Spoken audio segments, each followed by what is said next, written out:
What is up? Welcome into this beautiful Monday morning edition of Pushing the Pile, brought to you by FanDuel Sportsbook. Make every moment more. How was the weekend? It was a good weekend. The Bears won. The Packers. The Packers lost. Oh, and Jordan Love played. We're going to cover all that. But had a good show on Sunday for that other pregame show at CBS Sports. I was getting ready to come home to watch that afternoon slate. And I was in the security line. I looked down and said delayed until 8:30 p.m. So I got to enjoy some airport beers, got to watch some football yesterday, which is a rare thing for me in the middle of the day.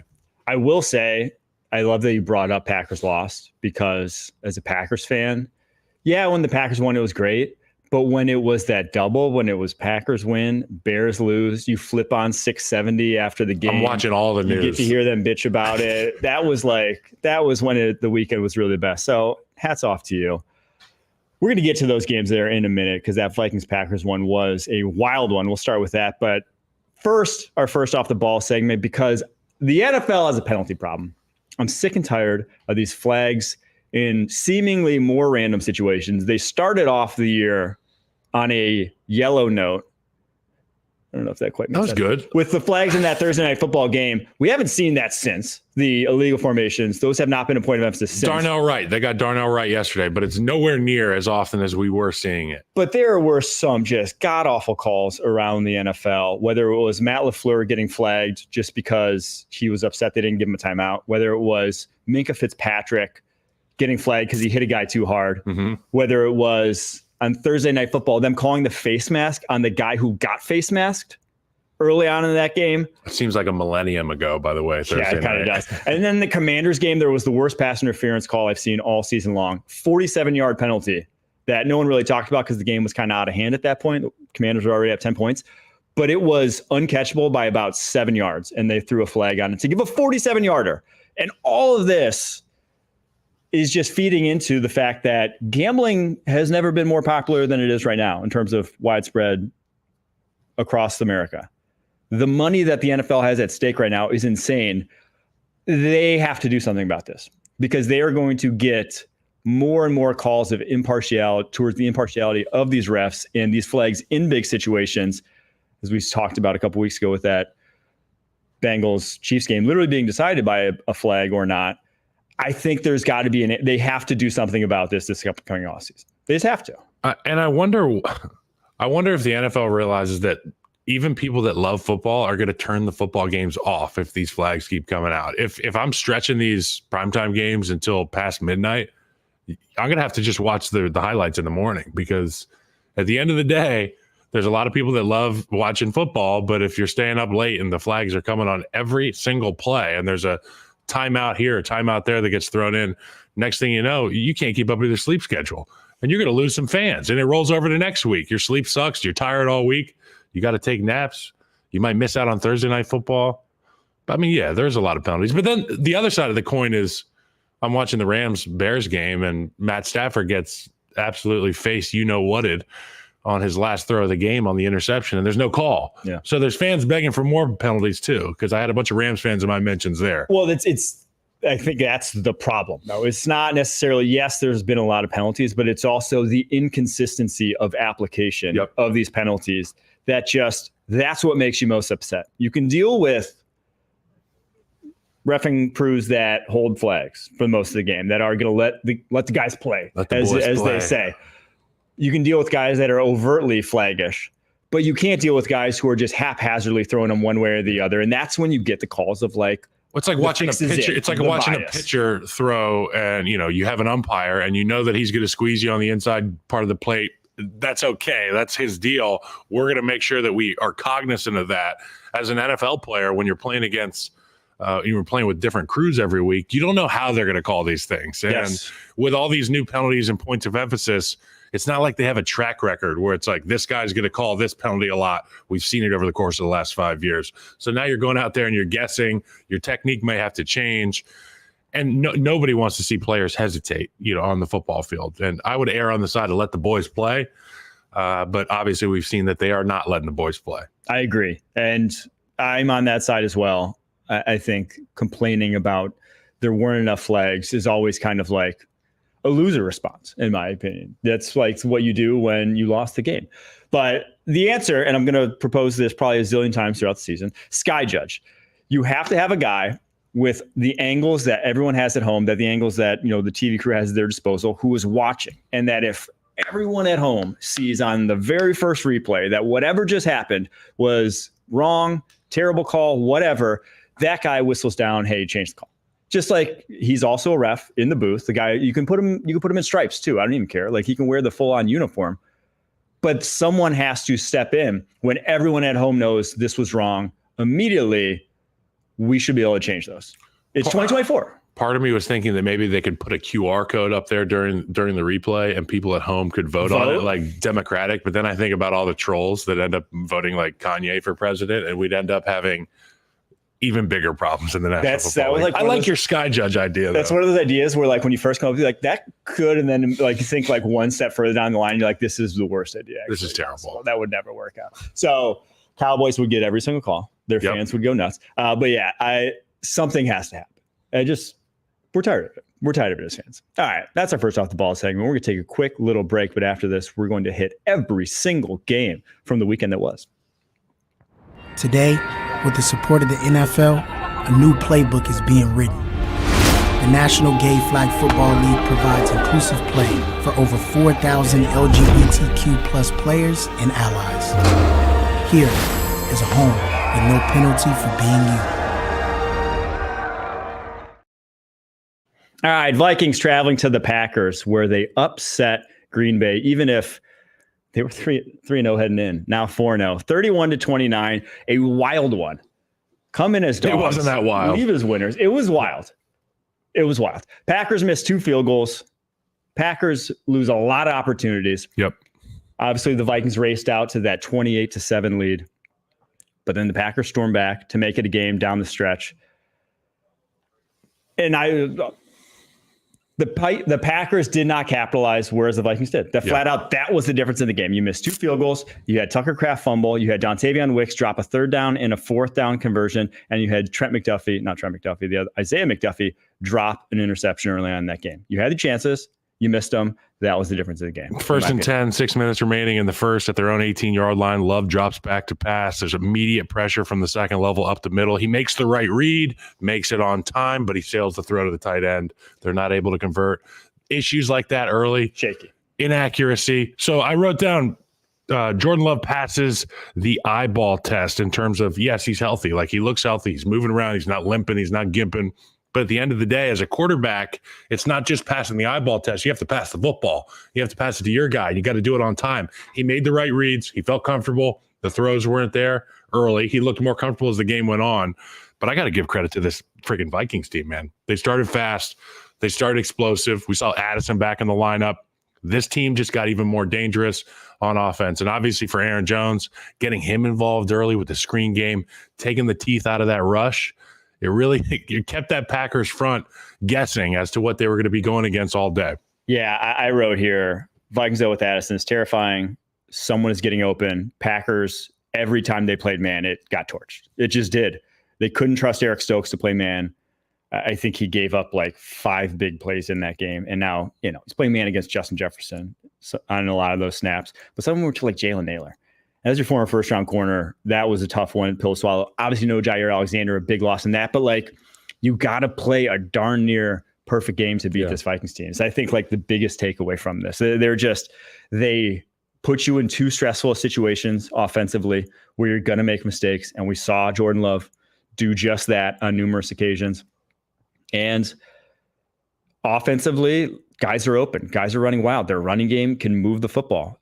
Aaron Jones is a massive value add to this team. It's just, again, you really have to play tough. So I did love, though, Jordan Love. Did you see his pregame fit?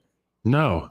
Oh, Brett Favre. I saw the Brett Favre jersey. And that game took me straight back to when I was like 8 years old, watching especially the pick he threw at the end to Byron Murphy. Back foot. Byron Murphy. The other Murphy. Might be Byron Murphy. Byron Murphy. It is Byron Murphy Jr. Okay, there you go. I get confused too. But back foot, heave it up. That was, I've seen Favre. I think he threw that same pick 20 times in his career. Oh, yeah. Where it was just like he's pressing, trying to make a play, not the time to make a play. Objectively not. But I do think some notes when I went back and watched the tape. I thought the Packers handled Flores' blitz packages better than anyone has of yet. Now, some of that is using the hard count at home, having that flexibility to make them declare. And I think they caught them declaring on about 3 or 4 occasions with a hard count where they saw it, they adjusted, they picked it up, they made a play. But then also the biggest thing that I saw out of this Packers team was how they handled stunts. Because if you are facing these blitz packages, you got to know that the guy you're touching first, basically your first contact, the guy who's sending engaging him with you, somewhere. He's trying to fool you. He's trying to get your eyes to go somewhere, and you got to have a head on the swivel. So they were so good at that, as basically saying that not declaring, not short setting, grabbing a guy and then leaving yourself open to get blocked. But then also their running backs. The running backs were passing off stunts as pass strikes. I thought Josh Jacobs maybe didn't have like an electric day on the ground as he has had the past couple weeks, but in pass protection, he was key to that comeback in the second half. So if you're trying to beat this Vikings team, I would go back and watch a lot of what they did from a protection standpoint and get your running back up to speed, because that was the biggest thing for the Packers in that second half, was being able to trust those guys to pass those off. But I think the one thing that really showed me something about this Minnesota team was second quarter, they're in eye left. They go jet motion with Addison to the right side of the screen. He takes it in for the touchdown. And, at first glance, you're just thinking, well, there's an easy jet motion touchdown. But then you go look at the sweep and what's going on at the point of attack. And it's the best receiver in football, Justin Jefferson, absolutely manhandling a defensive back on the edge of the screen, being physical, doing the things that his team needs him to do outside of catching the football. To me, that's indicative of a very, very good football team, a team that is bought in, a team that's selfless. And I love to watch a group like that, because you never know who's going to be the guy that scores. You never know who's going to be the guy that makes the big block. And in this case, on this play, the textbook block was done by future Hall of Famer Justin Jefferson. It tells me a lot about this football team. Darnold didn't even play that well, man. Like, flat out. They put up 31 points with Darnold coming in with like a C game. Maybe his worst that he's seen all year long. I mean, he threw 2 to Green Bay defenders' chests. 1 did get caught. Xavier McKinney, who he's a good center fielder. Can he play wide receiver? He's a good center fielder. 1 pick in each game. He's not dropping any of these. Can we get him out there to play wide out for the Packers? No, that was a tough one. That was a tough one for the Packers. But Vikings. What's the deal with Jair Alexander? Putting it on the table for them, dude. I don't know. Jair is just like one of one. You can't. You just didn't feel like rolling it out there that day. He's just like, I'll just hang out in the neighborhood right next to Lambeau. Yeah, I don't know. I think they've tried to stop. You could have used him. They really could have. That's a different team with Jair in there, because again, like, it was any money down, any third down. It's like, okay, we got to play man. 3rd and 4, you can't really sit back and play zone. It just doesn't work. You can bring a blitz and do different things, but you got to get at the line of scrimmage, or else you're just going to give up an easy one. Just didn't have guys to do it, man. So you said Sam Darnold had a C game. I'd argue with you. I'd say he's in the B-. I'd put this grade on the fridge if I'm Sam Darnold. There were some huge throws that were made in this game that were just put in the exact right spot. Like, I think about the Nixon coverage on Jefferson in the right part of the end zone, and Nixon turns right at the wrong time to go look for the ball. And as he's turning, it's two ships passing in the night. Ball falls right into Jefferson's hands. Beautiful. And I mean, I saw a few of those, drop it in the bucket and let your guy have late hands at the receiver position to make the play. And I got to give Sam Darnold credit. When you're playing with a guy like Jefferson, you just have to say, F it. Let it go. Yeah. I'm going to let it go. I know he's going to make a play. That's what we said. We've been saying, I think we talked about with Matt Ryan, is like, he's decisive. He's just letting it go. Yeah. And playing loose. And that's why Vikings are tough. All right. On to the Saints. Traveling to Atlanta to face the Falcons, and they cough up another one right at the end. Back-to-back weeks for the Saints. They are so close to 4-0 right now. If you're a Saints fan, you got to be kicking yourself. Saints teams got to be kicking themselves after what they did the last 2 weeks, and especially this one. When you gift them 2 touchdowns in this one. The Shaheed Muff. The Shaheed Muff, which, what are you doing fielding a punt at the 3-yard line? We get it, you're fast, but you ain't that fast. Just let that thing go. Let that thing go. Let that one go. And then the pick 6 tip, Derek Carr thinking he's Patrick Mahomes going sidearm. Well, that's Judon. That's Judon making a play. That's like, Well, yeah. But like, that's not your game, DC. Just let that one spike it in the ground. All right, but that giving them 14 and then a PI at the end, which was classic cornerback behavior. PI, very obvious PI too. This is not one of the flags we're debating at the top of the show. Immediately goes with the airplane. What are you doing? Celebrating. Not even running with his team, like running to the other end zone. Yeah. Dancing. And it's like, hey, buddy, there's laundry on the field. You know this. I know this. The whole stadium, the whole town knows it. Okay. Now Younghoe Koo is in position to rip your heart out. And they had no timeouts at that point. Yeah, by the way, the Falcons. 58 yards, career long, longest field goal in stadium history for Younghoe Koo. No touchdowns for this Atlanta team. Another game with no offensive touchdowns. I wrote, thank God for Younghoe Koo. Here's the question I wanted to ask you. How much would you pay one of these weapon kickers, one of these guys like Younghoe, or like a Brandon Aubrey, and even though Brandon Aubrey did miss actually in that game, that would have given the Cowboys. So it's just Koo. But what would you pay a guy like that in today's NFL? I asked this as a Packers fan who just saw Brandon Arvison tank their game, basically. They didn't trust him so much. I'm not sure what the kickers make. I'm not sure what the kickers make, but I would say if X is the number, it's X plus 5 for a guy like Younghoe Koo. When you're getting this type of offensive production, points matter in this league.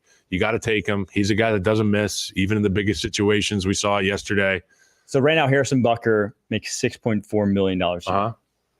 That to me is like, you pay that and you don't even think twice about it. I'd rather have Harrison Butker than every single other position player that makes $6.4 million a year, right? Because if you're making $6.4 million a year, you're not helping with the chores. That's for sure. Yeah, there's not a lot of like starters coming out making $6.4 million a year. But now here's the thing: is like kickers also don't hit free agency more often than not. These guys sign, they want to stay in their team, that sort of thing. But man, I would, for a guy like Butker, for a guy like Tucker, for a guy like Aubrey at this point. You get a sniper on your team. You can score from anywhere. I mean, 58 yards. I think his long was like 53 or 54. He went out there and with ease banged the 58 yarder. It just, when you got a kicker like that, it gives your offense so much more teeth, because even if you are out of that range, that optimal range, still find a way to get some points. And then you kick it off and you're looking at that group having to go 75 yards. I'd say up 9, 10. I'd say in that range. I'm not. If Harrison Butker's 6'4", I'm giving him 7. I'm giving him 7. Yeah, easily. All right, that game, though, the Falcons and Saints. Falcons, no surprise here. We talked about what the Eagles did defensively to kind of shut down that Saints running game. We saw kind of the exact same game plan. Bare fronts, 2 guys standing up on the outside, 5-man line of scrimmage. Force everybody to make one-on-one blocks, dude. One-on-one blocks across the rip. And Saints in this game, without Eric McCoy at center, without Cesar Ruiz at right guard, their interior consisted of Landon Young, Shane Lemieux, Lucas Patrick. It was not good on the inside. So it was kind of weakness versus weakness. Yep. This was a game that the Falcons in that interior defensive line, that's not a strength of that team whatsoever, but they got the better of the Saints in that one. I was a little disappointed that we didn't see more play action off of it, because they ran it so much early on, the Saints did, and they had it working. I mean, they scored touchdowns the first 2 drives. They definitely adjusted, Clint Kubiak did, from what we saw a week ago, which was just pound Alvin Kamara's head into the wall. They had a little more adjustments in terms of the passing game, but still no real play action. Some of that might have been the Falcons were kind of living in too high in this game, but I thought they could have used more of that in the second half, but really no play action to speak of in this game from New Orleans Saints. Falcons too high. You want to go play action with backup guys on the inside. It's tough, because what do we know about play action? You get on your guys quick, and then you have to recover and replant your flag. If you're in too high, these quarterbacks sometimes have to take their time with what comes open. Hard to sustain blocks as an offensive guard or a center after you've been you get the thing started in play action. Play action, I want run action, get on the guy, sit down for 1, 2, and then the ball's out. Sometimes with this too high stuff, you're looking at 1, 2, 3, takes a little longer. 4. Next thing you know, your edge is gone and he's in your quarterback's lap. And I think they could probably have a sense that those backups were not going to be able to stand up as well in the run to pass protection. All right, some more notes here from my notebook. I wrote here, Taysom Hill was truly ahead of his time. Everyone wants these versatile athletes now. We see them popping up across offenses around the NFL. In the Saints offense, I mean, we didn't have him last week in the fold. This week he is. I think you want those guys as an offense now that make defenses have to kind of declare what they're going to treat them as. But when you can take handoffs, when you can block, when you can run down the football field as a receiver, that guy adds a lot of value to an offense. Here we go. Some more notes. I wrote, is Taysom Hill the best in the league at his job? And then I wrote, what is his job? He's the only one in the league doing his job. If you talk about throwing, running, blocking, receiving, which is just like falling forward for 4 yards in the low red area. Taysom Hill, if he was born in 1935, we would be talking about him as like a god, the greatest player ever. Yeah, like he would be that Bill Belichick top 100 that they did. He'd have a really cool nickname, like the 100 best players of all time. Everyone would be like, dude, Taysom, the terror. Taysom 2 legs. Taysom 2 legs. That's what it would be. He would have gone off in the 50s. I wrote here in my notebook, not to be old man yells at cloud, but I hate the new number rules. The Falcons offense is disgusting to look at. It's disgusting. Darnell Mooney's 1. Drake London's 5. Bijan Robinson, your running back, 7. It's brutal. Kyle Pitts, your tight end, is 8. And then Raymond McLeod, wide receiver, he's 34. It looks horrible out there. I thought Kirk Cousins threw a deep hitch to a running back. I was like, I don't think I've ever seen that before. It's like, oh no, it's like Shaheed. It's like, it just 22. It just doesn't look good. It does not look good. I wrote down Algier more production than Robinson, Mooney and London more productive than Kyle Pitts. It's just the degradation of society. I got a lot of questions about this offense, and I had a lot of questions last year. I have less this year, but I'm still like, hey, what gives? No, I will say, though, Darnell Mooney, I thought, has been a great addition to it. He's awesome, dude. He was open in Chicago all the time, and he made big plays. I cannot believe he got the exact same contract Gabe Davis did. You watch the two of them on a weekly basis, and brutal. I'm like, one's getting their money's worth and then some. One's like literally getting surplus value. One's not getting any whatsoever, and we'll get to that when we get to the Jags game. But I actually thought Kirk looked good in this game. They were really fighting behind their own offensive line woes. Backup center, backup right tackle as well. And then my last note, Kyle Pitts' breakout season is not coming. No. His feet are just too clunky. He's just not he's not a guy you can feature. He's not reliable enough to win. Are you saying he's unathletic? Not saying he's unathletic. He's too clunky to do basically like tight end routes that you live off, the option routes, the underneath stuff. And yeah, he can run like nice corners, posts wheels for a tight end. But that's such a limited part of the offense, and especially with Kirk's arm right now, it's like he had him on a deep corner, and it's just like Kirk wasn't going to get there. Yeah. So Falcons, it doesn't feel quite great at the moment, but you're 2-2. You're right in the thick of it in the NFC South. NFC South low key, kind of a tough division right now with the Bucs and how they look. But it just comes down to that PI. Yeah, and then it came down to PI. And a celebration. What are we doing? Okay, next. Steelers traveling to Indianapolis, face the Colts. Colts take this was fun. 27-24. It was not fun for Anthony game. Richardson, though. But yeah, we'll start with the Anthony Richardson conversation. I know you wanted to get a little bit into it a little bit later as well when we do our upon further review segment, but he gets hurt. I believe it was, I can't remember the exact play, but it was. Oh, he was scrambled down the middle of the field. Big explosive play. He got helicoptered a little bit. He got hit in the back of his hip, and you can see him immediately reach down and grab for that hip. And I'm a guy who's torn my hip flexor. David Montgomery hit me. I was at the second level blocking a linebacker. Montgomery put his head down, hit me right in the back of the hip. It felt like a rope snapped in my hip. And being able to lift my knee up and drive my leg, like going to run anywhere, it wasn't happening because that rope, that hip flexor is gone. To me, that's what it looked like from Anthony Richardson. Yeah. It looked like the hip flexor. And then obviously we're going to talk more about it later. But then 2 plays, he's off. 2 successful plays with the Colts. Yep. Also. And he comes back in and they run quarterback counter. Not just like, hey, Anthony Richardson, like, you're back in. I know you're hurt, but like, make a play. It's like, no, you have to game. You have to stick your nose in to TJ Watt's coming after you, like unblocked with no helmet.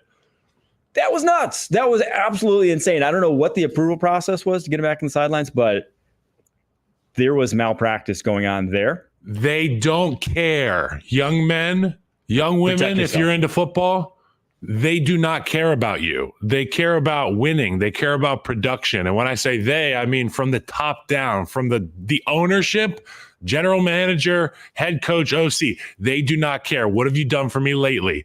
And if you can't do it, we'll find somebody else to do it. Okay. And we saw that with Joe Flacco. Colts were just fine. Joe Flacco was awesome yesterday. Offensive line stepped up big for him. And you know what? I got to give a big shout out to that offensive line, because when you're playing in front of Anthony Richardson, you know you're going to have the luxury of running the football. You're going to get to run block a lot. Not a lot of chances to lose as an O-lineman. Yeah, you miss some blocks sometimes, but it's not as glaring as, let's say, a sack, a pressure, a strip fumble. You go and you have Joe Flacco come in the game, and now we're protecting. So it's like they were completely out of their technique and their game plan for the week, and they held it together, and Joe Flacco looked awesome. But my message is nobody cares. It's what my dad used to tell me when I'd call him after a game and say, I think I got an ankle, a sprained ankle. Did you go in and tell the trainer? No. Good. Nobody cares. Nobody cares. I'm not sure that's the best. No. You see specialists. Specialists. You get second opinions. You get all that stuff. They do not care if you're hurt or not. And it's obvious. If they cared, they wouldn't have put Anthony Richardson in. No. Does that make sense? They do not care. You have to. And how many locker rooms do you think that's the case? Oh, well, pretty much every single one. That's the NFL, bro. It's what does the trainer say to me? Trainer says, okay, you're going to come in and run quarterback counter. Good luck. Yeah. Don't forget your mouth guard. We did get the full Anthony Richardson show before that, because first play of the game, laser beam. Shot. 25 yards over Joey Porter's hand. Second throw of the game, speed out, 5 yards over. 5 yards uncatchable outside of Michael Pittman's hands. And then they ran quarterback trap on a 3rd and 6, which was sweet. I love that play call. So a lot there, but I wrote here, I think this offense is about to go on a tear with Joe Flacco. Truly. It's all there for him. This might be the best supporting cast I think he's had maybe ever in his career. These guys are open. Josh Downs back. Josh Downs. Choice routes. Josh Downs and Joe Flacco. That's like if you're picking a 3-man NBA jam squad, I'm picking Quentin Nelson, Joe Flacco, and Josh Downs if I'm the Colts. Those are my 3 guys. Wide receivers are going to love it, because with Flacco, like, that ball is going to sing. Like, he's going to let it rip. He's going to give you chances. He's not going to have that ball 10 feet over your head. In fact, it's probably going to be like 10 feet short. He's the king of the underthrown deep ball. You're going to get a ton of chance to make plays on those. So, yeah, Colts, you love to see Anthony Richardson out there. Yes, he's the future of the franchise. Yes, he's shown enough to warrant that. But I'm not sure this impacts my opinion of this football team whatsoever. And they may even be, similar to the Browns last year, they may even be better off with Joe Flacco at quarterback at this point, with what I've seen from this offense. Yeah, what he gives your offense in terms of being on schedule, being on time, and obviously the vast ocean of experience that he has, it really benefits your guys, and it makes everybody a little bit more calm. And when you got Anthony Richardson in, I understand that you have a dynamic ability to run the football, throw the football, do all that kind of thing with an additional blocker, because a lot of times AR keeps it. But with Joe Flacco, you're just playing standard football, and you got a quarterback who's been there and done it. Things are a little bit easier for that offense. On the flip side of the coin, Pittsburgh Steelers, Justin Fields, a lot of good. I mean, continued what we've seen from him, really not, avoiding the really bad decisions, making some plays with his legs, making some plays outside the pocket. Biggest thing, though, sacks. 5 in this one. 3 of them very unnecessary. Like, he had like a quick game rep where it's just like the ball's got to go out. It's a quick game. He had one pirouette scramble behind the line of scrimmage that turned into like a loss of 15 that fumbled, but it wasn't called a fumble. They got out of field goal range. But overall, Justin Fields is getting better at quarterback. Yeah. Justin Fields looks really comfortable. And I was really pissed for Justin Fields when he hits George Pickens on the left sideline and he gets it stripped when he's holding it like a loaf of bread. You go down there with an opportunity to score. I really thought for a while that Justin was going to get these guys back into this football game and win it, but he couldn't get it done. He got pressure from all sides on a 3rd and 10, flushed out to the right. He tried to do the vintage Fields flip move he perfected in Chicago. He slipped on the turf. Now we're out of field goal range.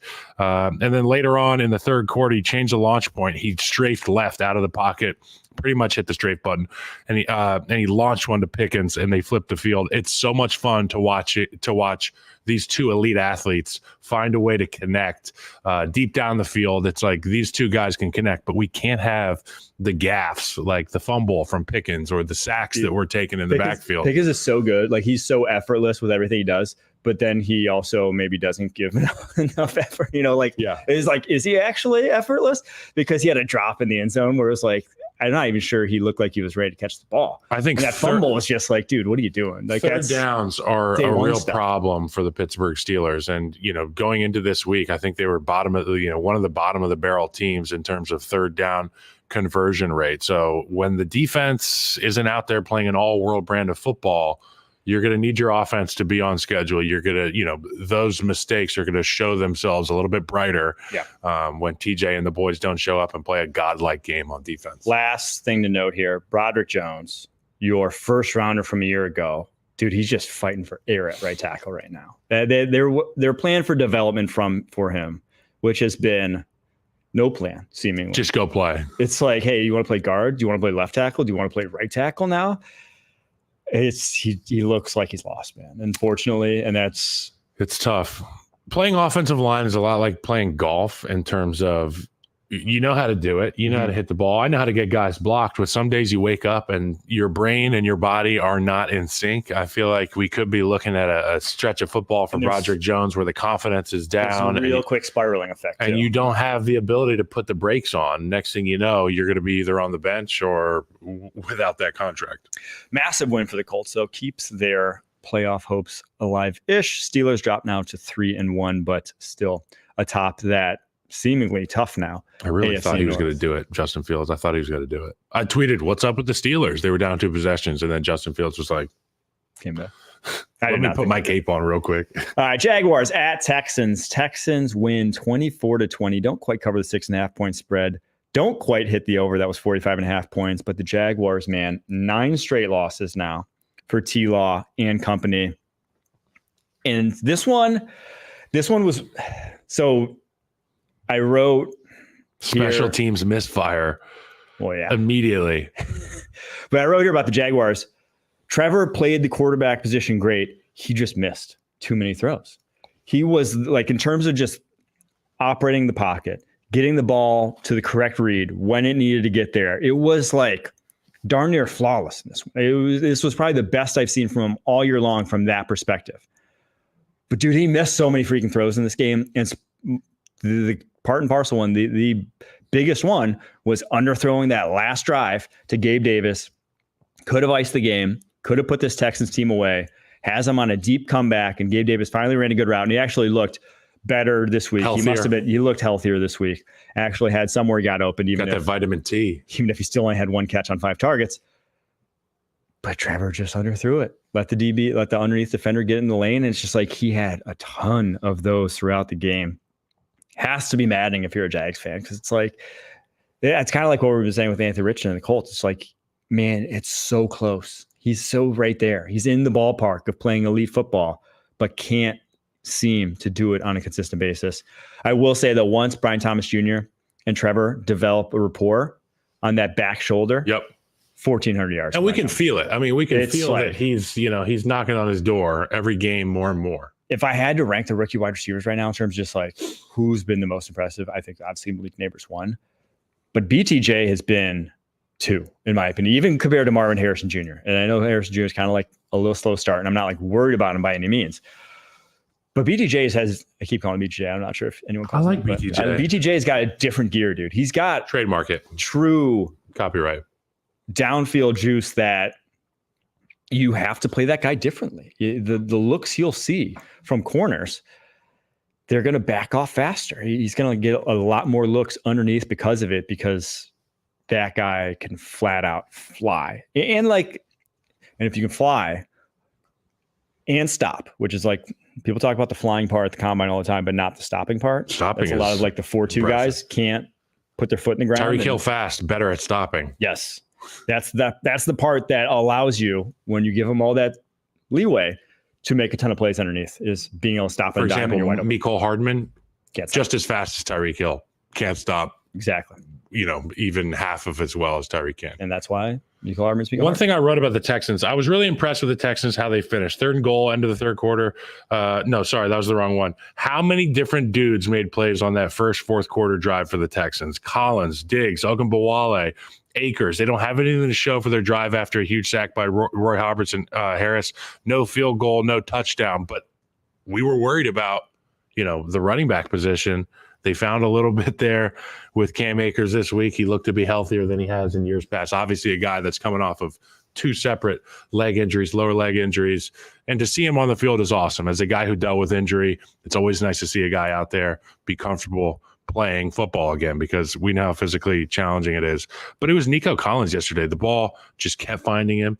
CJ has his number one guy, true number one guy, and it's a lot of fun to watch, whether it's slants, whether it's downtown Julie Brown, the stop throws, the underneath stuff. Nico can do anything in the route tree, and he's so physically imposing that he has that mismatch every time, no matter what position is guarding him. He's massive, dude. Like that wingspan, his ability to then get open with that.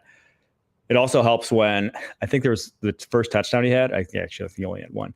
They had Andre Cisco in man-to-man coverage on Nico Collins. The thong song on Nico? Safety. You got a safety one-on-one Nico Collins. He's running slant. Like, what do you expect is going to happen there? Nico Collins now, 489 yards through the first 4 weeks, leads the NFL. I don't see him slowing down. I didn't realize that. It makes sense. He just they just throw him the football, and he's always just running after the catch. And I thought CJ Stroud had a pretty darn good game. Now, the Jaguars defense was underpowered. Let's be realistic about this. Backup linebackers, both of them, Ventrell Miller, Chad Muma, Monteric Brown out starting at corner. They had their issues from a talent perspective. But I thought CJ operating from the pocket so well. There was a rep that I absolutely loved that I got to give him credit for. It was a 3rd and 18. He sees Tampa 2. It's the start of the 4th quarter. And the rule in Tampa 2, if you're a defender, is you make the quarterback or something take you out of your pedal. So you backpedal until the quarterback takes you out. Basically, the quarterback throws the ball. So that's so that you keep getting depth. You're talking about that middle third guy that's going deeper and deeper. I'm talking about everyone on the defense. You do not come out of it, because as soon as you come out of it, if the ball's not out, you have opened up a zone for everyone else. So everyone has to kind of all march backwards all at once. They're on a line. They're on a string together. Yes. And that's how the zone stays intact and how it's difficult to attack. But CJ, reads that, and he climbs up in the pocket and kind of tilts his shoulders up as if he's going to attack that deep seam. And so he gets every underneath defender to start backing up just a little bit faster. And by the time he's ready to go, they're all 4 or 5 yards past the sticks, and he throws a no look to the flat, and they're all trying to react up, thinking he's about to throw this one deep. 18 yards of leeway. They convert on 3rd and 18. I thought that was just high-level quarterbacking that, you might just see a check down. But if he had looked at the check down earlier and flipped his shoulders, that's something that's going to bring those underneath defenders up. That doesn't drive on that football. Exactly. That play doesn't go for a first down anymore. So the subtle things like that you see from CJ Stroud on a weekly basis that keep this offense humming. A couple more notes from this game. I expected so much more from Will Anderson. I went into this season thinking, from defensive rookie of the year, you're about to see the leap, DPOY type stuff, right? Like you're about to see a guy who's 15, 20 sacks, what we've seen from a lot of defenders who have his kind of pedigree over the course of their careers. No, man, in this game in particular, I wrote here, it looks like he spent all offseason at the Kayvon Thibodeau School of Rushing the Passer. Ooh. That's not me saying he didn't work hard. That's me saying he telegraphs his intentions and runs right down the center of OTs. Like he does not have more moves to his skill set than we saw a year ago. And it's kind of just relying on athleticism at this point. That's why, why is the Texans defense kind of on a weekly basis underperforming relative to how much talent we think they have? Guys like Will Anderson not getting after the quarterback consistently. Going into this game, I thought that these 2 edge rushers were going to be the reason that Trevor Lawrence wouldn't have a chance in this game. You're at home. Yeah. You're at home. You're against the Jaguars, who are reeling. You should be running away with this thing. And for them not to be dominating that matchup says a lot about the group. And, I got to take a look at that. I got to take a look at the line of scrimmage more. Obviously, I was watching the game, as it were. But as the week goes on, I'll take a look at it. I'll let you know what I see from an offensive line standpoint as to why Will Anderson isn't a very creative, sexy, telegraphing rusher right now. Last note from this game I had, quintessential Derek Stingley game. He wanted absolutely no part of the running game. I think there was 3 separate occasions I saw where he just not say business decision. It wasn't like he got out of it. It was just late to fill. Guy bounces out and he kind of new terminology, Jonesing. Yeah. Jack Jonesing. Just wanted no part. But then coverage, doesn't give up anything all day. Yeah. 2 pass breakups, he's lights out. So that guy's a throwback corner through and through. Back to, is he Asante Samuel mold? It's like Caitlin Clark. She likes to pass the ball. She likes to shoot the ball. But, you guys play defense, all right? Exactly. All right, we're going to take a quick break. That was it for our tier 1 of games. After this, we're going to get to some of the, maybe less exciting games, but still a lot of takeaways to come. A Quiet Place Day 1 is now streaming on Paramount Plus. It's thrilling, terrifying. It will make your heart pound out of your chest. A Quiet Place Day 1, now streaming. All right, on to the Rams at Bears. Bears take it 24-18, covered 2.5 point spread. The over hits in that one. It was 40.5 points. I think that's the first time Bears over has hit all year. I think it's also the first time I didn't give away the Bears over as like a pick I liked. That happens when you run the football. As a pick, son. I liked. That happens when you run the football, son. And I think they came in with a much better plan of protecting their offensive line in this one from what I saw. Like, you really don't need, if you're the Bears offense, to get more than DJ Moore, Keenan Allen, Roman Dunze on route. Oh, pretty simple. Cole Kmet can take checkdowns, right? And he can make something out of them. Those are your guys that get open. Those are your guys that dictate coverage. So maybe a little bit more of that we saw in this one. Definitely nice to have Keenan Allen back on the field. It is, but also just like, dude, Caleb, look at Rome, man. Rome is still underutilized. I saw 2 big times where he turned down Rome. One, middle of the third quarter, deep shot, ended up going underneath to Kmet. Still was a good, positive play, but Rome was wide open. Probably would have been like a 60-yarder. And then the other one, a deep dig. That one actually more surprising they turned down because he was staring it down. No underneath linebackers in the sort of throwing window. I think maybe he saw a guy at the line of scrimmage with his hands up that spooked him. But just, dude, throw it to Rome. Truthfully, like he already is. I'm not gonna say he's better than DJ Moore, but if I'm got a guy 1-on-1, seems to be on the same page with Caleb Williams more than DJ Moore is on the same page. He's separating better than DJ. DJ Moore's obviously a physical specimen, is going to win at the catch point more than Rome will, even if Rome's very good at that. But he is just separating right now at a really, really high level. I thought Caleb took proper steps to continue in his progression as an NFL quarterback. I was happy with his performance yesterday. I'm sure he was happy to get the win against the Rams, going up against Stafford and the boys. But at the end of the day, they ran the football better. They had a commitment to the running game that I haven't seen from this group. And you can just see it takes the pressure off of Caleb. The play caller's job gets a little bit easier when you can stay on schedule, stay with the sticks, less of those tunnel screens, more handoffs. We saw some screen game, and DeAndre Swift still is running to darkness, but he made it happen better yesterday. They ran a halfback screen right. He took it to the left side of the field. Absolute rule breaker. And he got like 25 yards. As a coach, I'm on the sideline like, Roshan, you're in, you're out, Swift. Yeah. I can't MF him when he runs off the field. He just got an explosive gain. And then in the run game, you see a lot of these things set up for him to go one way, and he just has that wild hair. He sees it. He takes the other way. Watch out next week and weeks, after that, because there are going to be some guys boxing these things in on the backside. Swift's not going to be able to get out. They're going to bottle that up. But all in all, happy with the Bears. The defense was awesome when they needed it. The secondary is so much fun to watch. They play for one another. They're physical. They're ball hawks. And they can play at or around the line of scrimmage, which is a rare thing with the secondary. DeAndre Swift and guys of his ilk, those guys who are like desperately searching for the bounce out. Those are your red flag guys when you're scouting college running backs. Their stats look amazing because in college with the wide hashes, you get a nice bounce out. That thing can go for 60. Yep. Right. In the NFL, you bounce out. There's a guy that runs a 4.3 tracking you down. Or the sideline. Because it's just not as sweet as it looks. And you have defensive ends that are faster than you in the NFL too. Like those plays rarely when you go against the blocking scheme, they just don't work in the NFL. So those are the guys that you worry about. And that's why, Swift until this week has really struggled. I wrote here, though, hell of a game from Darnell Wright. I thought his best game this season. He had Byron Young in the clamshell all day in pass protection, trying to run down his chest, but bull rush him. Not a great plan there, bud. No chance.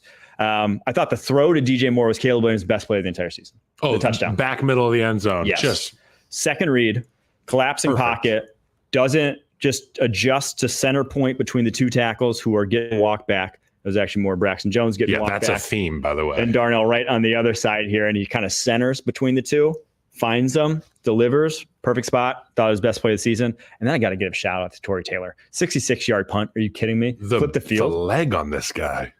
Absolute. Thought we weren't going to punt a lot, though. And last note, I don't think there's a better. Actually, I had 2 more notes. I lied because I wrote, no one sees the deep dig develop quite like Matt Stafford. Caleb Williams could watch the Matt Stafford tape because he will throw a deep dig earlier than anyone else in the NFL. He will throw that dig before the guy's even planted the foot. Usually, like anticipation's like they plant the foot on release. You're releasing. He's throwing it. He's letting it rip. Guy hasn't even planted his foot in the ground. He just knows it's going to come. And sometimes with some touch, with a guy like Stafford, you would think he's just going fastball. But he throws a changeup in there, lets that play develop. His guy gets his foot in the ground, and the next thing you know, he snaps his head around. The ball's there. Last note, the Bears' second level is, I think, the best second level in the running game in the NFL. In terms of like Jaquan Brisker, Tremaine Edmonds, Kyler Gordon, TJ Edwards, Kyler Gordon. Those guys. And even Stevenson does a great job at the line of scrimmage. You have those two the safety in the slot that just like you're trying to crack them. They're underneath your block. You're not going to get it to them. And then you have TJ Edwards, who's instinctual as it gets at the linebacker position. He sees plays develop better than or as good as any linebacker in the NFL in the running game.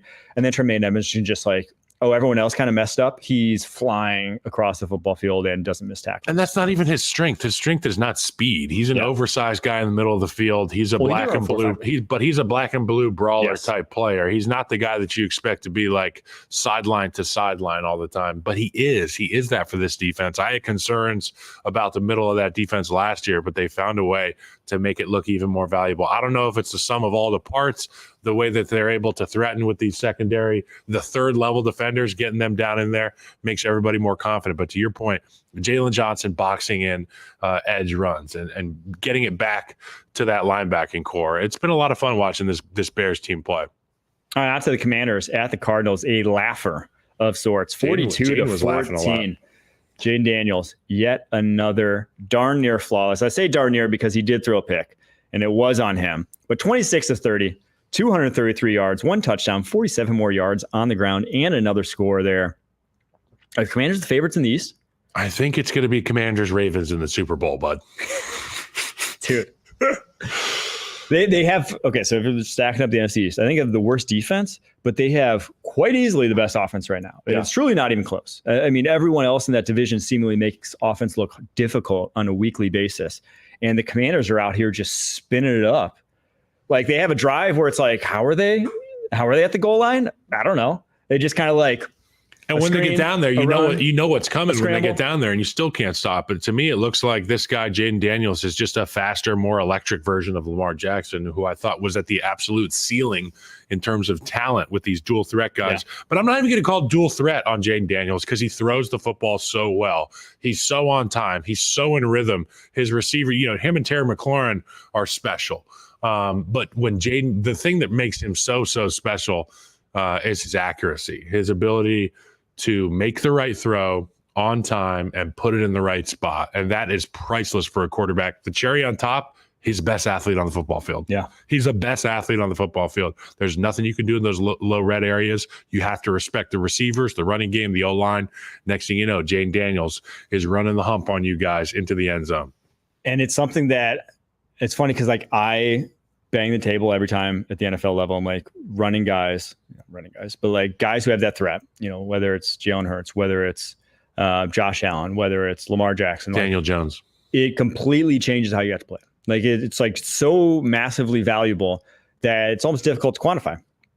But though with Jaden Daniels, I like underrated how much that would actually become an impact at the NFL level because it's not only changed that offense in like what he can do from a creating perspective, but it changed how defenses have to play him, changed the looks they're getting. And they're obviously like getting just free yardage underneath again and again and again. It's freeing up this offensive line in terms of the protection because everyone is trying to contain him. Everyone's trying to contain him. They're terrified of what happens when he breaks out. They're terrified of that. And it's like, well, then you give him free pocket and he's accurate as can be. Just does not miss throws. Well, he missed a couple down the football field. You can't be right as a rusher, though, because the ball's out quick. It's going to the right guy. So your rush is negated. It's just like when you see the old Bosa clip rushing against Tom Brady. He's like, stop throwing it so fast. It's the double-edged sword of stop throwing it so fast. And then also, if he doesn't throw it so fast, he's going to run and it's going to be even more dangerous for us. So you're never right as a defensive lineman going against this guy. I wrote here, JD is so aesthetically pleasing on top of being nasty. He'll take a profit anytime you give it to him, yet he's aggressive when he needs to be. That's an elite trait for a quarterback. He's confident. We're looking at this TikTok generation. They're just confident kids. They're just confident. I will say, though, this offensive line did not expect how well they played. Now, again, this is like the easiest matchup you get all year. Cardinals defensive line is weak, but they're still they are winning consistently, rolling on the ground, 169 yards on 29 carries that weren't even Jaden Daniels' runs. And yeah, I mean, we'll see next week. Browns defensive line. There's your litmus test. How ready are you as an offensive line, right? That'll be it for you in terms of are these first 4 games real, or are we, we'll have some issues when we face better defensive lines. But I mean, right now, if you're Commanders, I think they have to be the favorites in the East. 100%. Yeah. My big brother, Chris, huge Eagles fan. He's got serious concerns about this NFC. We'll get to them. We'll get to the Eagles. No, but I'm saying he's got serious concerns about the people in this division right now. This guy, Jaden Daniels, has taken the division by storm. And not only that, there's people who are talking about this conference being up in jeopardy. It's going to come down to maybe the Vikes and the Commanders at one point. It very well may. All right, on to the Bengals, traveling to Carolina to face the Panthers. Bengals win, going away 34-24. Cover that 4.5-point spread. Over hits. Bengals, again, they're built for overs this year with that defensive line. I did have to laugh, though. Very first drive, we talk about, protecting your young offensive tackle because Amarius Mims, first career start, your first rounder that we call the project, fewest snaps ever of a first-round offensive tackle. They're bringing a 6th offensive line to his side. Cody Ford gets his ass clapped. Just falls. I almost said that falls right on his face. Very first snap. They didn't use that too much more of that game. Pressure right in Joe Burrow's face. But I thought he handled Clowney fairly well. Now, Clowney's probably the type of edge rusher he'll do well against in terms of he's powerful as can be. He's got really long arms. He can sit down against a bull rush. He plays with great posture. Anytime he saw an inside move, though, he had problems. Yeah. His left hand as a right tackle, he's holding it at his kneecap. He's not ready to fire with it. He's not strong when he does fire with it, and overset it on a number of occasions. So that's the worry. I thought, all things considered, encouraging performance, but he faces a better edge rusher with a little bit more of a bag, who could maybe win the edge a little bit more, the way Clowney can't. I think he could be in trouble. I think that's going to be a problem area, but they didn't help him out. I thought after that first, play where they had the 6 offensive linemen on his side, they were going to see chips all day. We're really going to see him protected.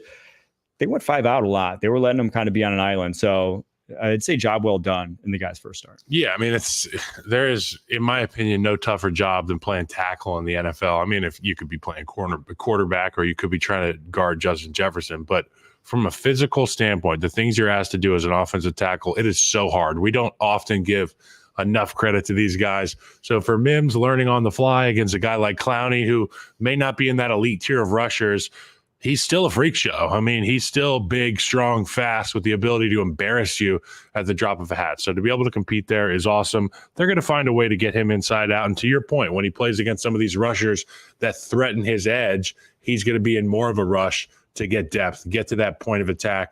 And that's when the inside opens up. We saw it happen with Spencer Brown last night against Van Noy. Other rookie notable on the other side of the ball, Xavier Legette. I thought it was his best game as a pro. He rode the pony right out the stadium, bro. He said, if I score my touchdown, I'm going to ride that pony right out the stadium. He had a nice little bang 8 that he ran, little post that I thought he ran really well, and an out route he ran really well. Now he's, maybe pushed off on them. But if you get a subtle push off, they don't call it. So be it. Go run that route, dude. But I thought that was his best game as a pro that we've seen from him. He finished with 6 catches, 66 yards, and a touchdown. So encouraging sign, more encouraging than truly anything I saw from Jonathan Mingo last year or have seen from them this year. So at least there's that for the Panthers. Last note, though, I'm going to put on a little tinfoil hat here. I think Joe Burrow was forcing the T. Higgins to try to make him happy. I think there's internals. There were throws. There were plays. There were plays in this game that Joe Burrow was not supposed to look at T. Higgins. Not necessarily was not supposed to look at T. Higgins, but that was not your most favorable matchup. And that was not where he traditionally would have gone with the football, or he would have come off it quicker when he was looking there. but he didn't. And sometimes he forced it to T, especially after he was down at the goal line, had a PI. And the very next play, they tried to throw a fade to him, and like really, Joe Burrow was staring down. It wasn't open. He was staring down. It wouldn't go off him. 10 targets for T in this game. I think there was I think T's a little upset. And I think Joe was trying to make him a little happy. You know what? I got 2 kids, as you know my kids. And sometimes I play with one of the kids, and the other kid's like, you can say they're pissed. And then Joe Burrow, he's not dealing with kids. He's dealing with grown men. But at the end of the day, it's probably even more of a tall task when you got these stud receivers like Jamar Chase and T. Higgins. And you know what? I can understand if Joe Burrow is like, I got to give him some love. I got to give this guy some love. And they're winning the football game. Why not? Give T. Higgins the football more. Jamar Chase, awesome. Terrible tackling on that play. One of the worst exhibitions of tackling I'd ever seen. It looked like bumper cars out there for 60 yards. It really did. It was just like pinball. All right. Pay that man his money, Jamar Chase. All right, on to the Bills at the Ravens, where it was a laugher. Truly, this one was over early on in the third quarter. Ravens win going away 35-10. Cover the 2.5-point spread. Under actually hits at 46.5 points. I thought the Bills would put up more of a fight offensively. Like it's not surprising to me that the Ravens put up 35. We've talked about this Bills defense and what style the 35 came in, how they've struggled at certain regards. They're just like not struggle, but they don't necessarily have the talent at certain positions this year. I think you saw it safety. I think you saw it linebacker in this game. Linebacker. There's a hole there. Yeah. So issues there. So it's not surprising, but what was surprising was the Bills. First time they've really been clamped, and they were clamped. 10 points. Didn't have too many other opportunities, and a lot of those points came off of like Josh Allen scrambling to, was it Khalil Shakir on just kind of like a broken play? Yep. That was a big chunk that got him in the scoring range. So Coleman had some drops. Coleman had some catches. He had a big drop. They could never get the momentum going. You know, with this offense, it feels like they get one play, it leads to the next play, and then they're rolling, they're hurrying up, they're getting on the ball, and Allen's keeping you on your heels. They never got to that point. I give a tremendous amount of credit to the Baltimore Ravens. You could tell from that pregame interview on the sideline with Harrison talking to Hamilton, it was evident that that locker room was ready for a junkyard brawl, like a junkyard dog style fight. They did it. They went out there and they swarmed on Josh Allen. They made sure that he felt that every single time he kept the ball. Well, here's what they did. Any money down or any like passing-ish situation, they were playing man coverage. They were not scared of these Bills wide receivers. And it helped that they stopped the run and would get him into third and long-ish opportunities. This is where Stephon Diggs is needed. This is where they missed it. This is the first game where it was like they didn't have guys. They didn't have a star. And even like Keon Coleman had like a big play up the sideline. Yep. He was had to take a perfect throw, a perfect catch. Like he was getting clamped himself. So the Ravens were not afraid of these Bills wide receivers, and it showed.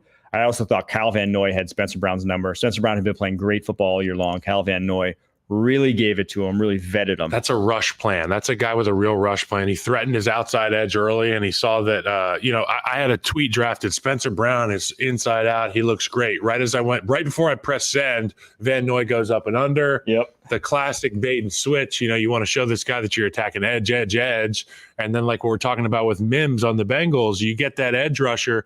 You start to feel like you got to get a little bit further back or take one more kick. Spencer Brown gets beat underneath. Kyle Van Noy, 5 sacks in the last 3 games. He's been unbelievable, man. He just doesn't quit. This looked like last year's Ravens. I wrote here, Todd Monken deserves game ball. His first 15. Pat Ricard does, but go on. 10 plays. First 10 plays this game. 2 touchdowns. They didn't throw a single pass beyond the line of scrimmage. Yep. That's insane. 10 plays, 2 touchdowns, no passes beyond the line of scrimmage. Whew. When you can give the football to a bus and just let him go. But then after that, those two touchdowns, next 2 plays after that, 2 play action deep shots, both of them wide open. Why? Because they just absolutely pounded it down your throat with no passes down the football field. So your eyes zoning in. Yeah, don't tell me that running doesn't help the pass game, because that don't make no sense. Master class there from Todd Monken. I will also note here, the trick play was a disaster. That was one of the worst trick plays, not only from you can question the design if you want. I don't think the design was all that bad, but I've never seen a trick play sold worse. You had Stephon Diggs in the back. Pat McAfee versus the Patriots. That might have been the only time.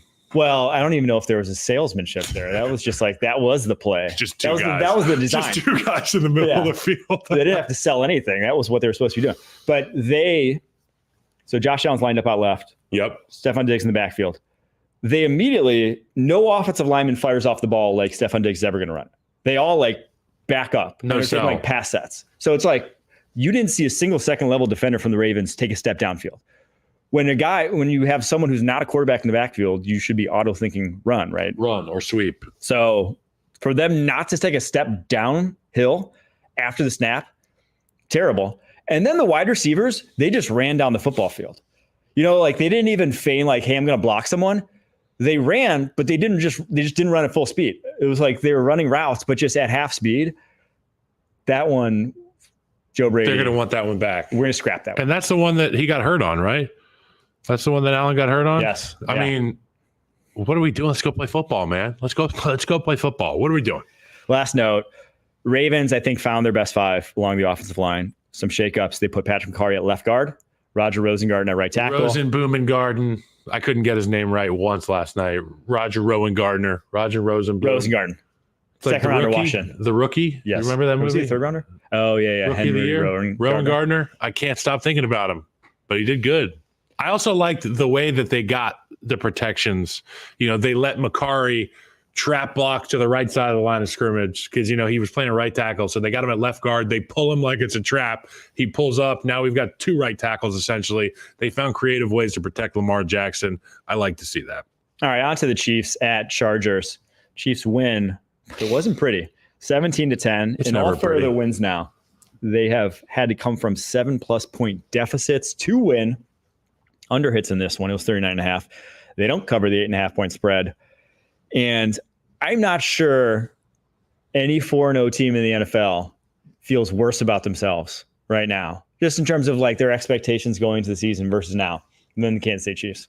Yeah, I mean, it's got to be a tough spot to be in. And every week you feel like you have to reinvent yourself offensively. They don't look good offensively. We had Pacheco go down and you got him out of the lineup. So now we're giving Thor the football. Then Thor's fumbling the ball a couple times. So now we got to sign our guy off the street, Kareem Hunt, who hasn't been in a damn Chiefs jersey since 2016. He gets a couple carries yesterday.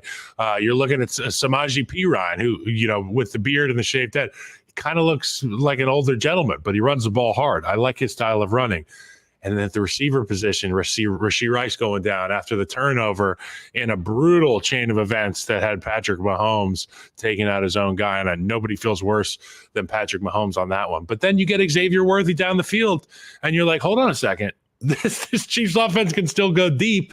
Kelsey had a good game. It was nice to see him back in the production lineup there with some receiving yards, some catches. He had a big chunk play early on that kind of had that defense on notice. Kelsey's not dead yet. So for the Chiefs, play good defense, buck or make your kicks. Don't do anything too stupid on offense. And they were kind of towing the line of too stupid on offense the last few weeks. I don't know what you think, Mike, but I'm not panicking. This is classic Andy Reid. This is the way that Patrick and these guys have done it for the last few years. They have to reinvent themselves, whether it's week to week or quarter of the season to quarter of the season, depending on the health of their football team. I think I'm panicking in just that, everyone thought Xavier Worthy, Hollywood Brown, old Chiefs. We were thinking like, remember back when they put up, I think Patrick Mahomes started his career 24+ points every single game, right? They're not close to that right now. And haven't been close to that, truthfully, since the start of last year. They have to win on the backs of their defense most weeks. And especially now with Rashee Rice, because we had talked about how he took over kind of the Kelsey role in the offensive. He's a superstar. Who's the one-on-one guy that you're trusting? Who are you setting up your plays versus man coverage to get isolated? It's Rashee.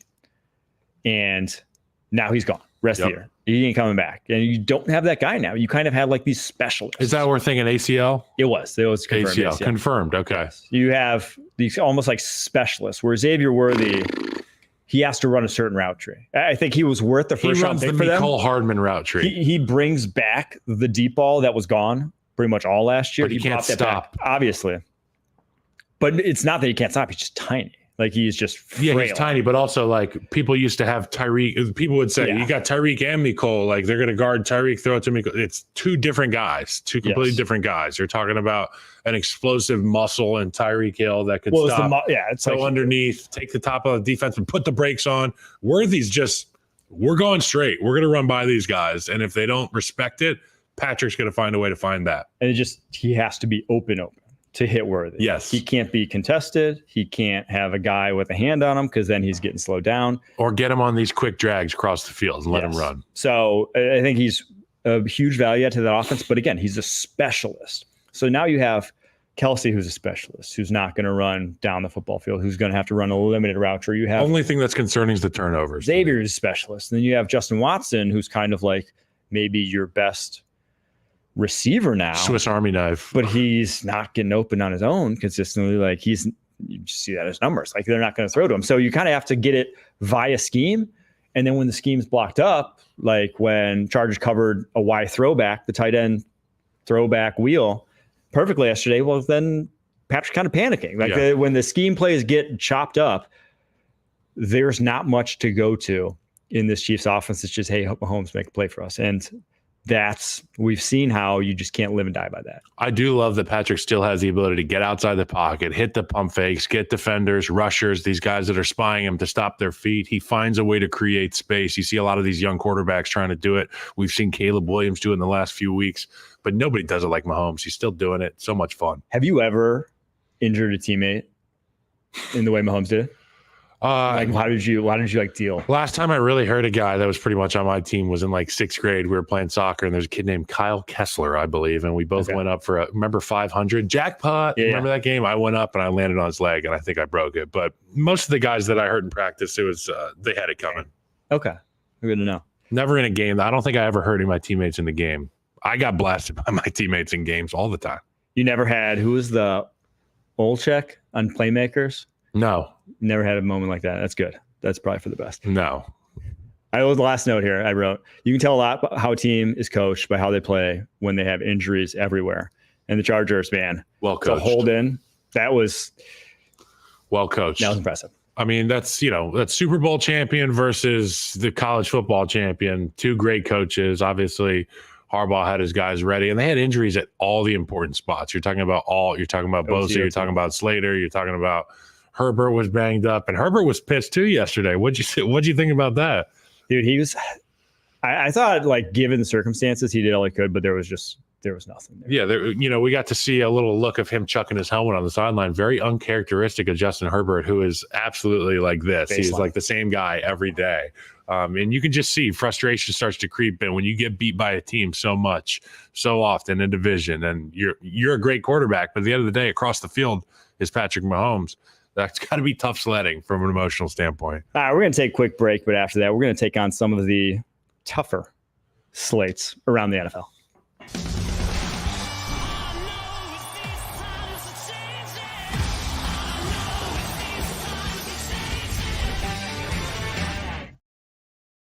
All right, Eagles traveled to Tampa Bay to just get their pants pulled down and butts spanked. 33-16, the Bucs take this one. Panic button, Philadelphia. There's got to be. This offense looks, I mean, yeah, you don't have A.J. Brown. You don't have Lane Johnson. That's the Lane Johnson thing that reared its head early in this football game. When you don't have the best tackle in football out there, you're going to be under pressure a lot. And that's what we saw from Jalen Hurts. And Jalen Hurts, what's one thing he doesn't like? Pressure. Yeah. No Devontae Smith. But, like, you're a top 5 paid quarterback in the NFL, right? Yep. You know, like you're supposed to make it happen. Yeah. You're supposed to overcome these things. You're supposed to still be able to at least like function. And this was not functioning. And the fumbles at this point are Daniel Jones level. He's got 5 through 4 weeks on pace to hit, what would that be, like 20 this season? That's gross. And no rapport with any of these wide receivers. I wrote here, Jalen Hurts and Jahan Dotson have the chemistry of me and any girl I try to talk to in high school. It's bad. It's not good. They just like are never on the same page. It's like me and deodorant in high school. No chemistry. I just stunk all the time. Laneless Hurts kind of looks like the new Tyronless Dak. Laneless Hurts. I like that. It's not good. Laneless Hurts. I can write that down. I wrote, what would Jalen Hurts' of contract have been were he drafted by the Giants? Because this is like what Daniel Jones has had to deal with. And he looks like Daniel Jones right now. Not sugarcoating it. Hey, Daniel Jones looked pretty good the other night outside the deep balls, but like I think he would want some of those throws. Without Devontae Smith, he just can't attack down the football field. Doesn't have those guys to win those routes. And then like Goddard can only do so much for you. Doesn't have the arm to dot him. And so you didn't see the flip side of the field. Baker's just dealing. This is, I wrote here in my notebook, I don't know if this makes sense, but this year feels like the closest to Oklahoma Baker that I've seen in the NFL. Like it just in terms of just play style, how he's ripping it. Yep. Seeing this one, 347 yards, 3 touchdowns. Stepping over defenders on his way into the end zone, talking, you know what? Am I allowed to say that word? Sure. Talking shit. Baker's out there talking shit, and his guys love it. The tight end to Evans was like a tight window, second read, no fear, just like let it go. And this catch Tom Brady, what Tom Brady said? Tom Brady was essentially like, Baker was asked about coming into that locker room, and he said, it was a stressful environment, obviously, having Tom Brady here win the Super Bowl. And they brought me in to let guys have a little bit more fun. And Tom Brady was like, I thought stressful would be not having Super Bowl rings. So I appreciate the tea being spilled a little bit there on the broadcast. That was fun. That was fun to listen to. But Baker, awesome job. They get the win. Super hot game. He had to change his pants at halftime, he told Aaron Andrews. That's how hot he was. He was on fire. That was one of the get new britches. Some other notes here, just run through quickly. I wrote this before, but I think week 1, I am begging the Eagles, stop using Grant Calcaterra as a tight end 2 as a blocker. He's a wide receiver. He blew up 2 runs, blew up a wide screen. He's not even particularly dynamic as route runner. Levante David had him locked down. Speaking of which, Levante David, ageless, 8 tackles, 2 sacks, forced fumble. I fear he's Hall of very good, but that man has been... You could argue, so he was in the same draft class as Luke Kuechly, Bobby Wagner, one of the greatest all-time linebacker draft classes. You could argue you would almost rather have his career than those two, because I think Wagner has peaked better. Last 4 or 5 years, Levante David's aged a lot better than Bobby Wagner has. Yeah. And then Luke Kuechly retired early. So like if you just had that guy, and you said as a fan for your franchise, now obviously their peaks were higher, but Levante David's still doing it at a really high level. What year is it for him? 12? 13. He's in year 13 still doing it. And he's been doing it like he was a key piece to a Super Bowl team too. So just a thought. Some guys just love ball, man. I wrote, the European mind can't comprehend the beauty of Vita Vea hump move on Mekhi Becton. Yo, Vita Vea, I thought he was supposed to be not healthy, okay? That is not the case. That's bad intel. I'm going to go fight our advanced scouting guy on the sideline. But like, you told me he was not healthy. He was healthy. I got humped by Vita Vea in his rookie year. Yeah. We went like fake 34 naked left, and I went to go fake 34, and he didn't even come out of his stance. He just hit me with a right hook and threw me by him. And I was like, whoever has to block that, sick son bitch. That's tough. That's tough sledding. And then last note, Tristan Wirfs masterclass. Josh Sweat in the 2-minute drill at the end of the half, he made Bryce Huff go on that side. So Josh Sweat's been right end Eagles entire season. Doesn't move over Wirfs. Bryce Huff's been left pretty much every single snap this season, besides like a blitz package where they're like roaming.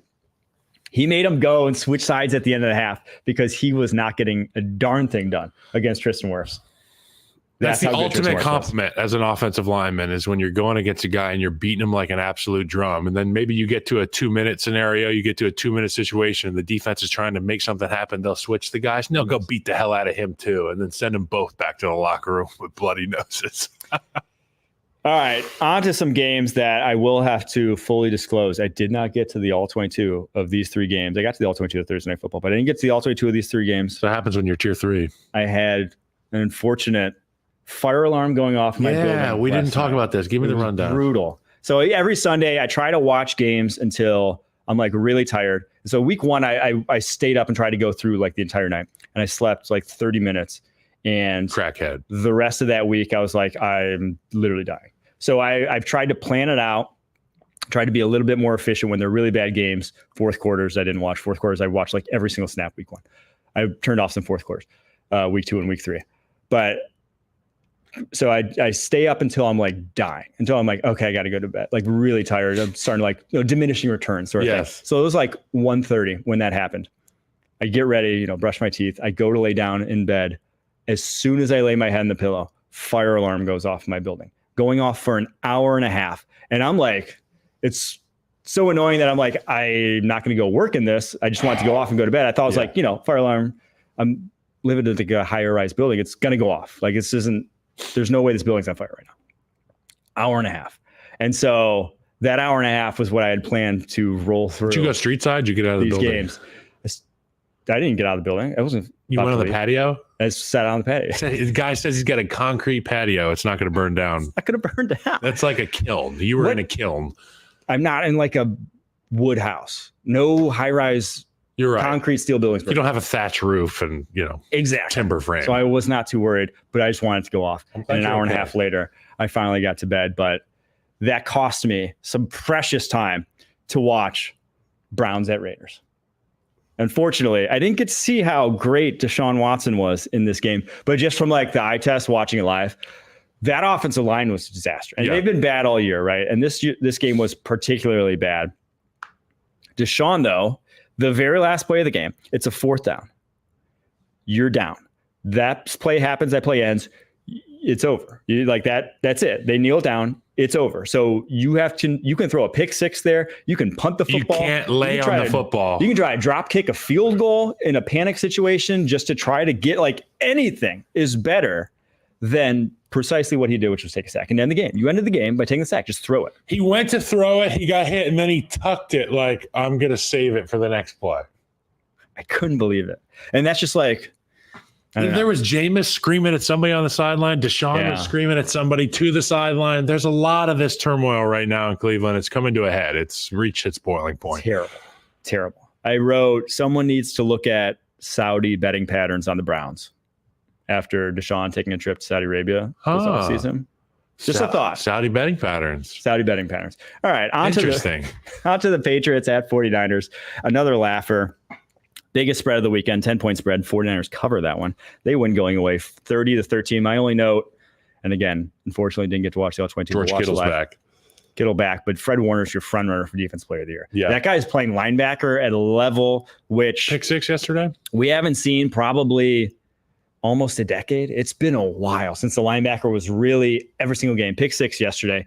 Every single game, just you can't do anything if he's around. You just can't. Flat out. He is playing linebacker at a different level than everyone else right now. It's amazing to watch. Yeah, he's ruining lives. What do we think about Brock Purdy yesterday? How did our guy Brock look? Dude, I mean, so he didn't have the talent last week, right? No Debo, no Kittle, and now he had him back this week. But that's a tough secondary. Put up 30 on. They'll bait you in some throws, and he was. I think what gets a little underrated with him is he has. Some guys are athletic but can't evade pressure. You wouldn't call him super athletic, but he can evade. And he's got really, a good feel for level. it. He does that thing where he kind of steps forward, but then whips it back, and then every defensive lineman, then he sets himself up to throw outside the pocket. So he's better than a lot of. Hurts my feelings. You would say he's not very athletic. There's a reason why Jimmy Garoppolo and. Gosh, every other 49ers quarterback and that got thrown out there with Kyle Shanahan. Yeah, maybe they move the ball offensively, but they didn't look like what it's looked like with Brock Purdy. Yeah. He's just different. He's a lot dude. better. He's a dude. All right, on to the Broncos at Jets. The toughest game of the weekend. Pouring rain the whole first half. This is the one I watched the least of. Broncos win 10-9. On a field goal battle with 2 missed field goals in the final 2 minutes there. Won by both sides because, it was pouring rain. And not a single thing could get done offensively. And Bo Nix, I was flabbergasted. I wasn't there, didn't get to see how bad this rain was. It by all indications, it was pretty rough. He couldn't hold out or throw the ball. It was the first half. It was pouring in New York City. He didn't throw a spiral. It was, and he's got 10 1/8 inch hands. And now you go back to the combine and everyone, when they talked about Kenny Pickett, who had 8.5 inch hands, Joe Burrow, 9 inch hands, all a big deal. 10 1/8 is big hands for a quarterback. He shouldn't have been he was holding that thing like a baby on the move. He had no confidence. Did you see that? The way he was holding it, he was holding it up. You can't really see this on the audio version. Holding it up. He's holding it up on the move because if he held it down, I think he was worried that he was going to over grip and the thing was just going to spurt out of his hand. It was the same way that our guy Malik Willis was holding the vomit football. Yes. It was like he was holding it like it had liquid in it. Yeah, like he was delivering a tray of Mountain Dews. One of those people that rides up on rollerblades to your car with your burgers. Yeah. Dude, it was. Can we go to one of those places today? Watch. I want to see rollerblades in action today. I'm not sure if those exist anymore. Maybe A&W. He went 7 of 15 for -7 yards in the first half. You what? A truly spectacular showing. Here's the good news, though. I went through and looked at the rain in every city. Denver, 10 to 15 inches per year. LA, 10 to 15 inches per year. Las Vegas, 5 inches per year. Kansas City, 38 inches per year. He's in a very good division to avoid rain. Now, a couple of those are domes. Denver leads the league. Obviously, when you have domes, sunshine. That's going to be helpful. But Denver's not a bad place to play. If you're going to play outdoors, think cold in Denver, not a lot of rain. More sunny days in Denver, Colorado than anywhere in the country. So you're not going to get a lot of rain over the course of his career. Obviously, it would help if you played in one of those cities that has domes. But from a weather perspective, you're not going to run into a ton of inclement weather unless you're on the road in KC. So good to know. Good to know for the hand truthers out there. All right, Thursday Night Football, before we wrap up with a couple housekeeping things. Cowboys take it against the Giants, 20-15. Wasn't pretty. They missed the cover, which was 5.5 points on a Brandon Aubrey missed field goal at the end of that one. First miss of the year. People were wondering if he got in touch with the Saudis this offseason too. But we mentioned the face mask and flag, but then also they picked up a flag on the first touchdown for the Cowboys. Yep. It's like to see those two back to back for the go the Cowboys way. Head scratcher. The conspiracy theorists were out in full force. Mike McCarthy's hat was an abomination. I wrote, what was that? So bad. So I have so many jokes that I want to make that I'm not going to make. I've never seen an uglier hat. No offense to the Scottish people. Was that what it was? I don't know what it was. I'm assuming it was like Scottish heritage. What's McCarthy? Scottish? Irish? They were trying to tip the cap to his heritage. And I'm thinking the people back where he's from are like, get that thing off his head. It looks terrible. My takeaway from this game is Malik Neighbors is probably the most talented guy on the field, and he's tougher than he is talented. He's nasty. He is tougher than he is talented. Daniel Jones figured it out. I like the way Daniel Jones looked. I still don't think that right knee, being able to drive off that thing down the field. His downfield passing. That's the issue. I mean, Daniel, he has made strides as a quarterback, okay? He looks better than he has. So for Giants fans, if you jumped off the ship, try to get back on, because I think this connection is going to be a lot of fun to watch. But at the end of the day, volume catcher from Malik Neighbors. Mm-hmm. The diversity in those catches, the ability to go down the field, the ability to fight for a 5-yard stop route, flat routes. Guys are playing hard when Malik Neighbors gets the football, and it was a real shame to see him selling out on the toe tap on the sideline, not protecting himself because he was so concerned and invested into making the catch. He ends up headbutting the turf. The MetLife turf never loses. We know that. And next thing you know, Malik's in the locker room. And on the defensive side of the ball for the Cowboys, overshown. If I'm starting a football team, if I'm starting a defense, I'm going to go get that young kid because he is man enough to stand in the middle and play against the run. He is freak enough to run it down on the edge, and he just has that aesthetic, man. He looks like a 1990s, early 2000s linebacker, and he plays with that kind of physicality too. I had questions about the Cowboys, their toughness, but this guy shows me they have toughness on that defensive side of the ball. They've got good players. Everybody's got to start playing together, though. He's skinny, though. He does all he can to make up for that. I love him. He looks really good. I'll buy him some cheeseburgers. Last note I had in this one, Banks getting cooked by CD and then Tyler Nubin taking a god-awful angle was a tough rep for a GM on a hot seat. When you're first rounder from last year and then second rounder from this year, both just rough. Even if I think Deontay Banks has looked fairly solid this year, just a tough one to swallow. All right. Do we have an upon further review this week? We got it. My upon further review is the Anthony Richardson, the decision for them to put him back in the game after getting injured. You hate to see a guy getting injured. And upon further review, this is going to be even more concerning than we could have ever imagined because the accuracy issues for Anthony Richardson. How do you cover that up? Let's run the football with Anthony.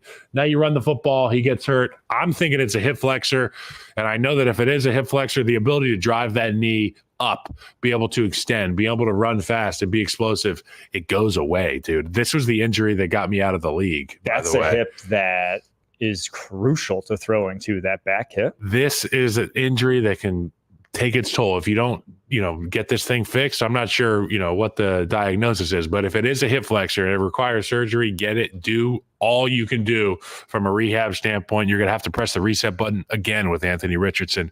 The real issue I have is you put him back in the game, and to your point, you call a design run. Anthony Richardson, who just came out of the game with an injury on an explosive run, you put him back in a few plays later, you run it again. This just goes to show, it confirms what I already believe, is that these guys just do not care. Okay, they're making other football players. They're going to be in the league next year. You're just a number. You're just a dude. They don't care. That's my upon further review. News on Anthony Richardson, apparently not that serious. We'll see. Oh, here we go from the chat. If you're the Colts, how concerned are you with Richardson, and does this make you think about getting another QB in the draft? I don't think so. No, I'll just keep Joe Flacco on the roster. Yeah, but I am sleepwalking him back. This guy does not have to come back anytime soon. I want his body to feel like $1 million before that guy's coming back on the football field for me, because Joe Flacco can run this offense. I have no doubt about that. And with Anthony Richardson, from what I saw with that hip, like, if it's going to be a recurring thing, it's, again, very crucial to your throwing motion to have that back hip fully healthy. And that's what it was. I believe his right side. So yeah, I am slow playing back, but I'm definitely not looking to draft after this, even if the injuries at this point getting a little concerning. No, all right, my upon further review, checkdowns. I just wanted to discuss checkdowns. Love them. Because it's an art.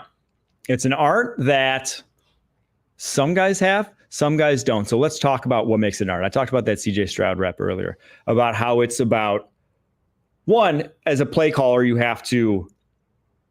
can really tell the play callers who are worth a darn by how they implement a check down into basically the progression. Usually it is your last resort in a progression, or like what you have to go to under pressure. But especially talking about with some of these young QBs, with the amount of chips that we're having to give their offensive lines with tight ends, with running backs, those guys then who chip more often than not become check down players. The tight ends are going to the flat, running backs go into the you get flat, a delayed swings, exit into your route, coming into the underneath, whatever. But it is about timing to the checkdowns. Not every checkdown is created equally, and you have to sell them. I talked about how CJ Stroud sold the checkdown by keeping his eyes downfield until the very last minute. I saw a Jaden Daniels checkdown that was, not going to get highlighted. It ended up getting like 8 yards on a first down. No one's really going to think too much about it, but those were 8 yards that, had he not found it, had he just spiked it, because he went all the way outside left. He's reading outside left, middle of the football field. And when you do that, you suck everybody's eyes one way. And then he's thrown back, check down right, to a guy who kind of got forgot about. But if you can get to that as a quarterback, you get free yards. And when you're not getting to that, or if you're getting to it after you have to scramble, because as soon as if he had broken the pocket or had to move there, everyone's eyes come underneath. Everyone goes, find your man, go up and get him, right? Yep. So it is a timing thing. It is a eyes thing. And it is something that I think we should applaud more of and say to the ones that do it well, really the art of it needs to be appreciated more. And everyone got, Tom Brady, check down artist. No, he just knew how to. It's a weapon. Keep taking profits. And it keeps taking a profit for your offense. And I think they're more important now than ever, when everyone's playing too high, when everyone's giving you underneath stuff all day long, is to know how to manipulate to get back to those. So I just want you out there to appreciate the check down a little more when you see a good one. And when you see a bad one, when you see a guy going there super late, when you see a guy having to scramble to get that's to when it, you get your buddy hit hard, missing it altogether and not getting to that check down and maybe just spiking it instead or taking a sack instead, I want you to call those out. So that's just my thought about checkdowns. Caleb Williams did a really good job of checking the tape. ball down yesterday. Took care of the football, less turnovers. You end up winning some games, guys. Checkdowns are big. I like that from you. A little checkdown football. All right. Do you have something that changed your mind? Something confirm your opinion? Something that changed my mind. The Bills aren't the best team in the league. Who is? Maybe it's going to be the Ravens and the Commanders. Is in it the Super Bowl. Vikings? There's going to be a lot of, there's going to be a lot of dual threat action in that Super Bowl by what the first quarter of the season tells us. Yeah. Something that changed my mind. Chiefs offense is no sleeping giant. And now some of that's Rashee Rice related, obviously, but just like, I think it's going to be tough for them week in and week out. Not in terms of just like, you're just not going to see this team that's the juggernaut that we thought. Oh, they're going to have to battle every week. Yes. So that changed my mind. I was expecting big things. I just don't think we see them. What's something that confirmed your opinion this week? Jaden Daniels is very, very, very good at football. Yeah. Well, that one confirmed everyone's opinion at this point. If you don't have that opinion, I'm very surprised. Something that confirmed my opinion, Steelers had not played an offense yet. I think that was the biggest thing. Like, I think the Steelers team's good. Don't get me wrong. I'd still pick them to make the playoffs. Maybe not necessarily win the North, but I'd still pick them to make the playoffs. But this defense is not so good that it can just walk you to the playoffs, right? Yeah. It's not a top 2 defense in the NFL that's just like, oh, we can win a Super Bowl on the backs of this. They had just played some tough offenses at this point. And they faced someone like Joe Flacco put up more points on them in 2.5 quarters than any other offense had faced all year long. So yeah. I do think that very good team, but Steelers D probably not a juggernaut. They got pants yesterday. All right, there you have it. That was fun. We'll be back tomorrow with Pete Prisco doing power rankings. If you guys would be so kind, like, follow, subscribe on YouTube or Apple Podcasts, leave a review. Wherever you get your podcast, you leave a 5-star review. We'll answer your mailbag question from that review on Wednesday's show. Until then, keep pushing.